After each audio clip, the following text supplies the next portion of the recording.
बाबा नारद उस बीड़ा को बजाते हुए चले हैं। तो आज जैसे ही पहुंचे कंस के पास में जाकर के कहा, वो सुनो कंस, हमें तुमसे कुछ जरूरी बात करनी है। बोले कहो क्या बात है? बात ये है कि जिस घर में तुम रहते हो ये घर आपका नहीं है, फिर किसका है? ना इस घर में रहने वाले लोग आपके अपने हैं। जैसे ही नारद की बात को सुना तो कंस कहने लगा, बाबा नारद क्या कह रहे हो आप? ये घर मेरा नहीं है, इस घर में रहने वाले लोग मेरे अपने नहीं है, फिर कहाँ मेरा घर है?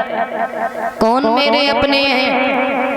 देव ऋषि नारद कहने लगे, सुनो कंस, तुम्हारा घर है मथुरा में, तुम्हारे पिता हैं जिनका नाम है महाराज उग्रसेन, तुम्हारी माँ जिनका नाम है महारानी पवन रेखा, और जब तुम छोटे से थे तो तुम्हारे पिता ने तुम्हें जल में बहा दिया था। और सुनो, बचपन से तुम यहाँ पर रहे हो तो तुम यहाँ अपना घर ये समझ रहे हो। कंस कहने लगा, बाबा नारद इसका मतलब ये है कि मेरे पिता ने मुझे जल में बहा दिया था? बोले बिल्कुल। अगर हम अपने पिता से बदला लें तो फिर कैसे लें? कहने लगे, बदला तो ले लोगे पर एक उपाय है। क्या उपाय है? कि पहले तुम भोले बाबा का भजन करो और उनसे अमर होने का वरदान प्राप्त करो, और जब तुम अमर हो जाओ तो फिर तो तुम्हें कोई नहीं मार सकता है। और जैसे ही कहा, बोले बात तो ठीक है। समय गुजरता गया, भोले बाबा की घोर समाधि लगाई, भोले बाबा प्रकट हो गए। कहते हैं भोले बाबा जो होते हैं इनका नाम भी भोले है और ये स्वभाव से भी भोले हैं। जो इनकी पूजा सच्चे मन से करे ना भक्त, तो मनोकामना हमेशा पूरी होती है। भोले बाबा प्रकट हो गए, और जब भोले बाबा प्रकट हो गए कहने लगे, कहो क्या वरदान मांगना चाहते हो? बोले वरदान ये मांगना चाहते बाबा, आप हमें अमर कर दो। और जैसे ही कहा कि अमर कर दो तो कहने लगे, क्षमा करना भक्त, ये जो अमर होने का वरदान है ये वरदान हमने देना बंद कर दिया है। क्यों? क्योंकि ये वरदान एक बार हमने भस्मासुर को दिया था जो मेरी पार्वती के पीछे पड़ गया, तब से हमें ये वरदान किसी को नहीं देते। ऐसा करो और कुछ मांग लो। बोले और कुछ नहीं मांगना है, बस एक ही वरदान चाहिए, वो भी आपने हमें निराश कर दिया। बोले निराश नहीं किया, जाओ लो हम तुम्हें एक धनुष देते हैं, तुम इस धनुष को ले जाओ और याद रहे जो इस धनुष को तोड़ देगा वही तुम्हें मार देगा। और सुनो, ये धनुष किसी साधारण इंसान के हाथ से नहीं टूटेगा, जब टूटे तब देख लेना। भोले बाबा ने धनुष दिया, वारी भोले बाबा।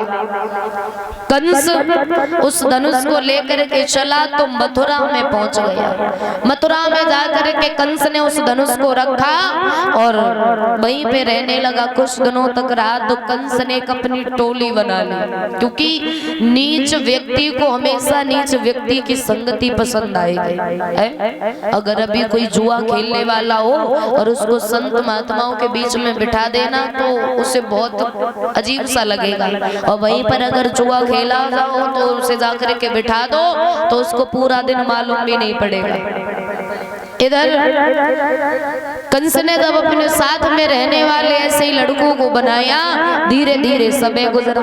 कंस उपद्रव करने लगा, दिन प्रतिदिन संत महात्माओं को मारता है, पकड़ के मथुरा की जेल में बंद कर देता है, किसी के सर को काट देता है, गौशालाओं को तोड़वा दिया, मंदिरों को तोड़वा दिया। कंस ने कैसी दशा बना दी है। एक दिन की बात रहे, लोग कंस के पिता के पास अब शिकायत लेकर के जाते हैं, कहते महाराज आपका बेटा बहुत ज्यादा उपद्रव करता है, जरा अपने बेटे को समझा दो।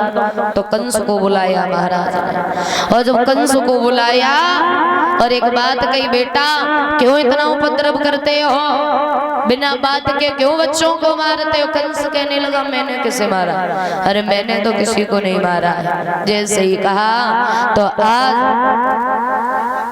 महाराज उग्रसेन कहने लगे, सुनो कंस, जितना प्रेम जितना स्नेह मैं तुमसे करता हूँ उतना ही प्रेम और स्नेह मैं अपनी प्रजा से करता हूँ। तुम हमारे बेटा हो इसीलिए तुमसे कोई कुछ नहीं कहता है, तो इसका ये मतलब नहीं है कि तुम मेरे पुत्र होने का फायदा उठाओगे। समय गुजरता गया। मेरे भैया कंस कहने लगा, सुनो पिताजी, अब तुम्हारी उम्र राज्य चलाने की नहीं है, अब तुम्हें आराम की जरूरत है। मतलब कहना क्या चाहते हो? बोले कहना ये चाहते हैं कि अब तुम आराम करो, ये राजगद्दी हमें दे दो, इसे हम संभाल लेंगे।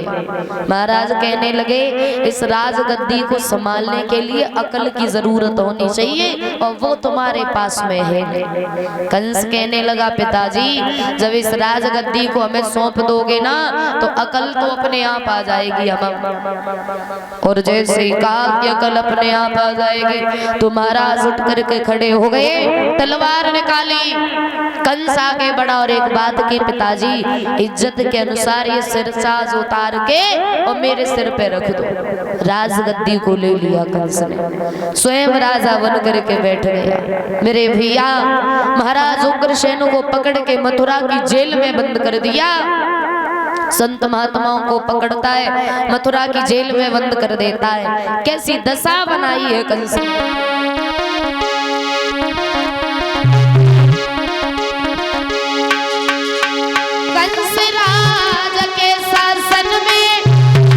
और कानून नए नए चलन लगे, अब लुच्चाई और लफंगन के रबड़ी संग भोजन भवन लगे।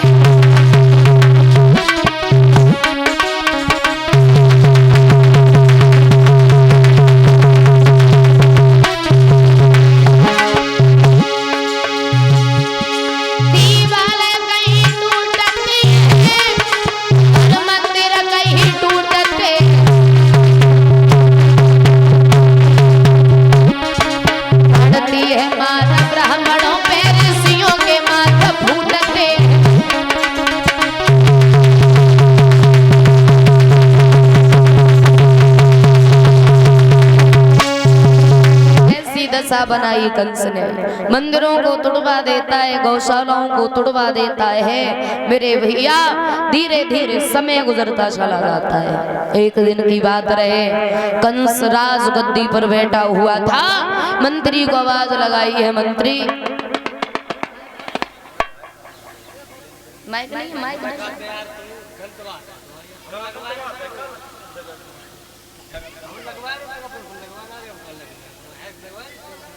हाँ, कैचिंग वाला दे।